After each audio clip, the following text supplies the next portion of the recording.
T20 ലോകകപ്പിനായുള്ള Indian ടീമിനെ പ്രഖ്യാപിക്കാൻ ദിവസങ്ങൾ മാത്രം ശേഷിക്കെ തകർപ്പൻ ഇന്നിംഗ്സുമായി സെലക്ടർമാരുടെ ശ്രദ്ധയാകർഷിച്ചിരിക്കുകയാണ് രാജസ്ഥാൻ റോയൽസ് ക്യാപ്റ്റനും മലയാളികളുടെ പ്രിയ താരവുമായ സഞ്ജു സാംസൺ.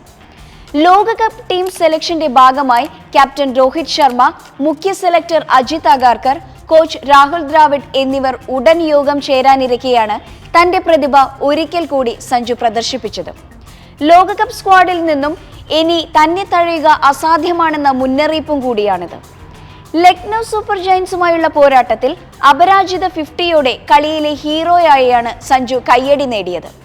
ഇതേ കളിയിൽ തന്നെ ആദ്യം ബാറ്റ് ചെയ്തപ്പോൾ Lucknow captain KL Rahul 76 runs എടുത്ത് ഉജ്ജ്വല 50 നേടിയപ്പോൾ സഞ്ജു സമ്മർദ്ദത്തിലാവുകയായിരുന്നു. കാരണം ഈ ഇന്നിംഗ്സോടെ IPL-ൽ റൺ വേട്ടക്കാരിൽ വിരാട് കോഹ്ലിക്ക് പിറകിൽ രണ്ടാം സ്ഥാനത്തേക്കും അദ്ദേഹം ഉയർന്നിരുന്നു. അതുകൊണ്ട് തന്നെ രാഹുലിനെ ഓവർടേക്ക് ചെയ്യാനും ലോകകപ്പ് ടീമിലേക്കുള്ള തന്റെ സാധ്യതകൾ വർദ്ധിപ്പിക്കാനും മികച്ചൊരു ഇന്നിംഗ്സ് സഞ്ജുവിന് ആവശ്യമായിരുന്നു. കിടിലൻ പ്രകടനത്തോടെ അദ്ദേഹം അത് നേടിയെടുക്കുകയും ചെയ്തു. 3-ാം നമ്പറിൽ ഇറങ്ങിയ സഞ്ജു പുറത്താകാതെ 71 റൺസാണ് അടിച്ചെടുത്തത്. 33 ബോളുകൾ നേരിട്ട അദ്ദേഹത്തിന്റെ ഇന്നിംഗ്സിൽ 7 4-ഉം 4 6-ഉം ഉൾപ്പെട്ടിരുന്നു. ഈ ഇന്നിംഗ്സോടെ രാഹുലിനെ ഓവർടേക്ക് ചെയ്ത് IPL റൺ വേട്ടക്കാരിൽ രണ്ടാമനായി മാറിയിരിക്കുകയാണ് സഞ്ജു.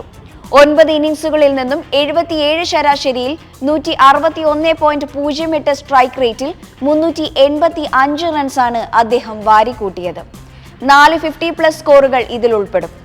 ലോകകപ്പിലേക്ക് മത്സരിക്കുന്ന ഇന്ത്യൻ വിക്കറ്റ് കീപ്പർമാരിൽ കൂടുതൽ റൺസ് എടുത്ത താരം മാത്രമല്ല സഞ്ജു. ശരാശരി, സ്ട്രൈക്ക് റേറ്റ്, 50കൾ എന്നിവയുടെ കാര്യത്തിലും അദ്ദേഹം തന്നെയാണ് തലപ്പത്ത്. സഞ്ജുവിന് പിന്നിൽ റൺ വേട്ടക്കാരിൽ 3-ാം സ്ഥാനത്ത് രാഹുലാണ്. 9 മത്സരങ്ങളിൽ നിന്നും 378 റൺസാണ് അദ്ദേഹം നേടിയത്. 42 ശരാശരിയിൽ 144.27 സ്ട്രൈക്ക് റേറ്റോടെയാണിത്. 3 50+ സ്കോറുകളാണ് രാഹുൽ കുറിച്ചിരിക്കുന്നത്. രാഹുൽ കഴിഞ്ഞാൽ റൺവേട്ടയിൽ തൊട്ടുപിറകിലായി 4-ാമൻ ഋഷഭ് പന്താണ്. 10 ഇന്നിംഗ്സുകളിൽ നിന്നും 371 റൺസാണ് അദ്ദേഹത്തിന്റെ സമ്പാദ്യം. രാഹുലും ഋഷഭും തമ്മിൽ വെറും 7 റൺസിന്റെ വ്യത്യാസം മാത്രമേ ഉള്ളൂ. ശരാശരിയിലും സ്ട്രൈക്ക് റേറ്റിലുമെല്ലാം രാഹുലിന്റെ മുകളിലാണ് ഋഷഭിന്റെ സ്ഥാനം. ഡൽഹി ക്യാപിറ്റൽസ് ക്യാപ്റ്റന്റെ ശരാശരി 46.37, സ്ട്രൈക്ക് റേറ്റ് 160.60മാണ്. 3 50+ സ്കോറുകൾ തന്നെയാണ് ഋഷഭും ഇതിനകം നേടിയത്.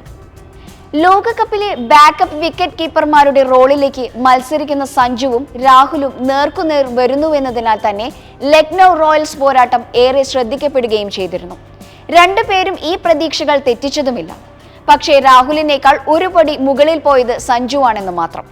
രാഹുലിന്റെ ഇന്നിംഗ്സിനേക്കാൾ മൂല്യമുള്ള ഇന്നിംഗ്സ് തന്നെയായിരുന്നു അദ്ദേഹത്തിൻ്റെത്. കാരണം റൺ ചേസിൽ ടീം 3 വിക്കറ്റിന് 78 റൺസ് എന്ന നിലയിൽ പരാജയഭീതിയിൽ നിൽക്കവെയാണ് സഞ്ജു രക്ഷകനായത്.